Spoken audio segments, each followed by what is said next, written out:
là ní cái tên là xăm dẹp trong vô ta đâm mặt năm bên fly hô kèm đà đâm khọp tê ví dụ là ní mà phăng là ní mà rồi chất thèm tôi khôi ta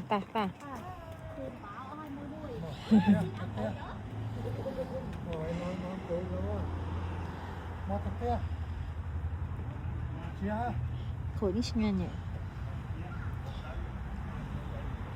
បងប្អូននៅខាងអូស្ត្រាលីនេះឃើញដើមឈើអញ្ចឹងឯងគេអត់សូវដាំខពេភិច្រើនគឺគេទិញដើមសាំអញ្ចឹងយកទៅដាំគេដាំតែមួយឆ្នាំពីរឆ្នាំឯងក៏បានផ្លែហើយកុំឃើញថាដើមសាំអញ្ចឹងរត់បានយូរអត់ទេគឺនិយាយទៅរត់ដូចដើមយើងដាំគ្រាប់អញ្ចឹងគ្រាន់តែថាវាឆាប់បានផ្លែហូបហើយលឿនគេគ្រាន់តែយកទៅដាក់ដាំហើយគេថែមជីក្នុងមួយឆ្នាំម្ដងហើយយើងថែស្រោចទឹកស្រោចអីទៅគឺលឿនចេញផ្លែចេញផ្កាហើយដើមខ្លះក៏ផ្លែនៅក្នុងរដូវរងាអញ្ចឹងទៅហើយដើមខ្លះទៀតប្រភេទខ្លះទៀតក៏ផ្លែនៅក្នុងរដូវក្តៅអញ្ចឹងទៅហើយឃើញដើមឈើនេះអត់មានស្លឹកមានអីអញ្ចឹងតិចថាដើមឈើងាប់មែនទេភេទអត់ស្លឹកនេះព្រោះដោយសារចូលរដូវរងាវាជ្រុះស្លឹកប៉ុន្តែដើមហ្នឹងគឺផ្លែនៅក្នុងរដូវក្តៅអញ្ចឹងនៅពេលដែលចូលរដូវក្តៅគឺចាប់ដើមលាស់ស្លឹកនឹងចេញផ្លែមកវិញអញ្ចឹងពេលដែលយើងថែស្រោចទឹកស្រោចអីដាក់ជីក្នុងមួយឆ្នាំម្ដងទៅដល់ខែវានឹងលូតលាស់ដុះមកចេញផ្កាចេញផ្លែអញ្ចឹងទៅអញ្ចឹងហើយនៅស្រុកនេះគេអត់ដាំគ្រាប់ទេដោយសារវាយូរអញ្ចឹងនៅខាងអូស្ត្រាលីមានដើមប៉មដើមភិកដើមអីផ្សេងនិយាយទៅចង់បានដើមអីគឺគេមកទិញដើមតែមួយឆ្នាំពីរឆ្នាំបានផ្លែបេះហូបហើយ